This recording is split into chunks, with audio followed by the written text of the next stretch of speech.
For section 6.6, we're going to go over some vocabulary terms first. They're a little bit odd, so bear with me. The first one talks about what it means for things to vary directly. Well, varying directly means that they're a constant multiple of one another. So you'll see this kind of terminology that y varies directly as, let's see, the nth power of x. So the thing that you see before the varies is what's going to come first, the y. Then you have to think of the varies directly here.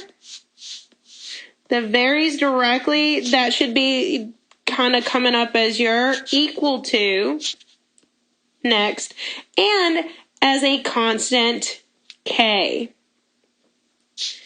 And when they say the nth power of x, that means just take x and raise it to an exponent of n. I know this doesn't mean much to you now, and right now it just means this is how you would write it as an equation. We'll deal with everything else later. We're just worrying about how to translate. The next part, we're going to look at a slightly different wording, which says the wording on this one is going to talk about if you see varies inversely or varies, this is a typo, indirectly as the nth power of x. So again, the first thing that you see is this y. That's the first thing that you're going to see in your equation. Varies indirectly or varies inversely, both of them have the in, tell you that you're going to do something different. Well, in the last one we said directly. Directly meant that your exponent, your x value, your variable is going to be directly next to your constant k. Well, indirectly or inversely means it's not. So you'll still have your constant k right off the bat, but the indirectly or inversely means that your nth power of x is going to be the reverse. Inverse means opposite. So instead of being right next to it, it's actually going to be on the bottom of it. Means you're going to be dividing by it. Again, these are just vocabulary words. I'm just working on how to explain what they mean. The last term that you're going to see is that something varies jointly. So when you see that something varies jointly, it just means you're doing directly, but with instead of one thing, you're going to do it with two. So you would see it written as something like y varies jointly with two things, x and z. So you'd still start out just like before with your y. Again, when you start seeing the varies jointly, the varies should indicate, hey, I need to have my equal sign and my constant k. And then the jointly just means I'm going to have two things right next to it. What are the two things that are going to be right next to it is, because of the jointly, is just going to be the x and the z. Notice you still only start out with one constant k. So what's a constant? A constant is just going to be some number. It could be a decimal, it could be a fraction, it could be a nice number like 2, it could be a negative number or a positive number. It varies from problem to problem. We will most likely have to find the k.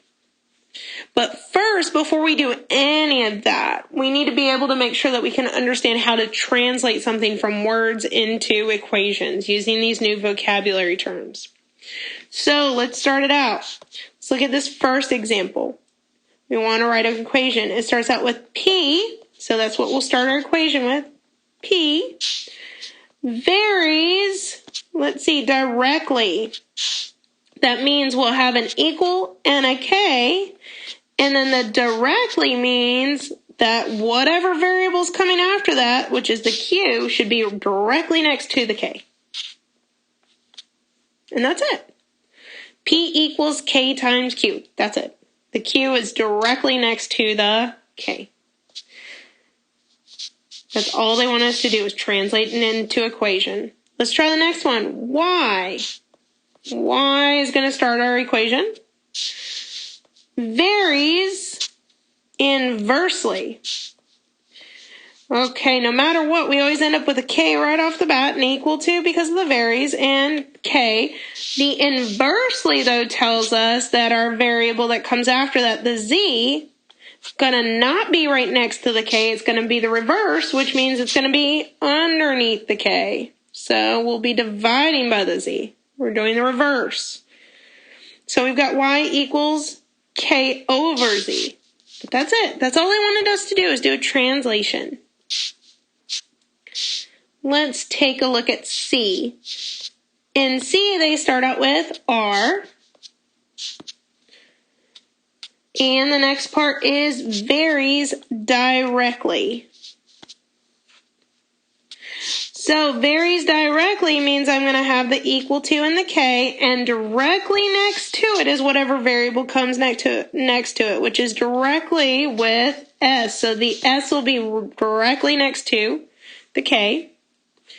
There's a second part here. And it says something else. And inversely with the square root of T.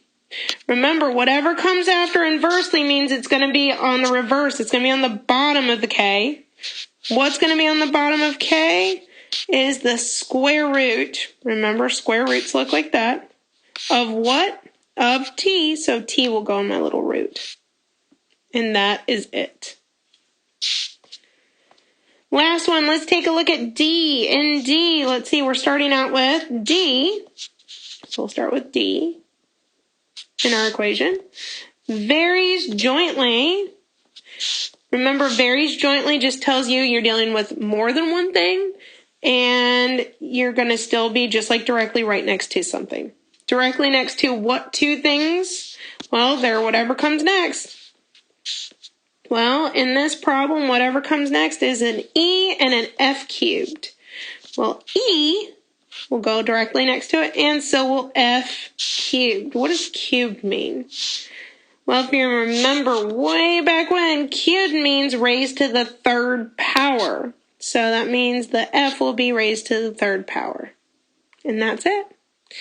So here, we're not actually doing any work. We're just translating what these new vocabulary words mean so that I can write them as an equation. The next part will be to look at an entire problem, do the translation, and figure out how to solve these guys. But you can't even worry about solving these equations until you are sure you can set them up. Because if you can't set them up, there's no use in trying to solve them because you won't get the right answers.